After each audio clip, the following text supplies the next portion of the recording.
John Dillinger was one of the most notorious criminals of the 1930s and became the FBI's public enemy number one due to his involvement in a series of high-profile bank robberies and violent crimes across the United States. His criminal career, along with his cunning ability to escape law enforcement, captured the nation's attention during the Great Depression. Hi there and welcome back to my channel. If this is your first time here, welcome to Jezvich.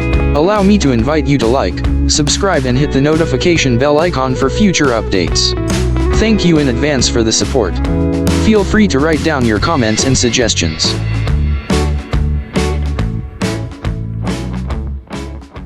Early life.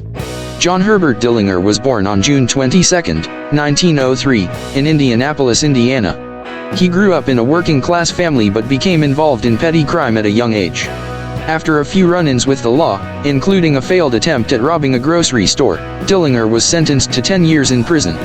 It was during his time behind bars that he met several hardened criminals who would later become part of his infamous gang, the Gang and Robberies. After his release in 1933, Dillinger wasted no time resuming his life of crime. He and his associates, including notorious gang members like Babyface Nelson and Homer Van Meter, embarked on a series of bold and highly organized bank robberies across the Midwest.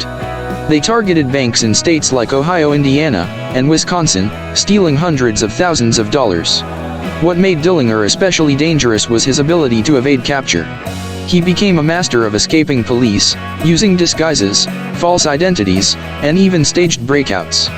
At one point, after being captured and jailed in Crown Point, Indiana, an escape-proof facility, Dillinger famously carved a fake gun out of wood, painted it black, and used it to intimidate guards and make his getaway, becoming public enemy number one. Dillinger's exploits made headlines across the country. At a time when many Americans were suffering due to the Great Depression, his audacity and criminal skills fascinated the public. Some even saw him as a Robin Hood figure, though there was little evidence he shared his wealth with the poor. His charm, charisma, and flair for outwitting law enforcement only added to his legendary status. The FBI, led by J. Edgar Hoover, was determined to capture Dillinger. The agency ramped up its efforts, leading to a national manhunt. In response to Dillinger's criminal actions, the FBI expanded its powers and modernized its methods of investigation, including the widespread use of fingerprints and other forensics. The final days. Despite his reputation for being untouchable, Dillinger's luck began to run out. On July 22, 1934, after several close calls and the deaths of many of his gang members, Dillinger was betrayed by a friend. Anna Sage, a Romanian-born madam, tipped off the FBI about Dillinger's whereabouts in exchange for a promise of protection from deportation.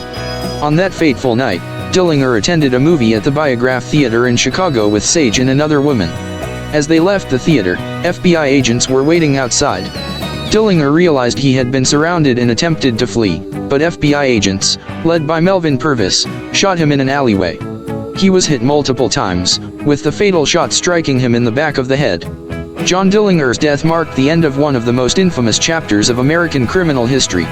His ability to elude law enforcement for so long embarrassed the FBI and led to significant changes in how the agency operated. While Dillinger was a criminal, his outlaw image became legendary, capturing the imagination of the American public during a period of economic hardship. His life has since been the subject of numerous books, films, and documentaries, further solidifying his status as one of America's most wanted men. Thank you for watching. Please don't forget to like, subscribe and hit the notification bell icon for future updates. Feel free to comment down below. Until next time.